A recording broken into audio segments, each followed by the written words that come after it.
കോഴിക്കോട് കൊടുവള്ളി സ്വർണ്ണക്കവർച്ച കേസിൽ 5 പേർ കസ്റ്റഡിയിൽ. തൃശൂർ പാലക്കാട് സ്വദേശികളാണ് പിടിയിലായത്. അഭിജിത്ത് മുഴക്കുന്ന് ചേരുന്നുണ്ട് കോഴിക്കോട് നിന്ന്.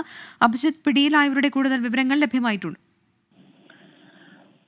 പ്രവിധ, നിലവിൽ 5 പേരാണ് പോലീസിന്റെ കസ്റ്റഡിയിലുള്ളത്. ഇവരുടെ അറസ്റ്റ് ഉടൻ രേഖപ്പെടുത്തുമെന്നും നമ്മൾ മനസ്സിലാക്കുന്നു. ഇതിൽ പിടിയിലായവരിൽ ഒരാൾ കൊടുവള്ളിയിൽ സ്വർണ്ണക്കട നടത്തുന്ന പാലക്കാട് സ്വദേശിയാണ്. ഇയാൾ നൽകിയ കൊട്ടേഷനിലാണ് മറ്റ് 4 പേർ ചേർന്ന് ഈ സ്വർണം കവർന്നത് എന്നുള്ള വിവരമാണ് ഇപ്പോൾ പോലീസ് നൽകുന്നത്.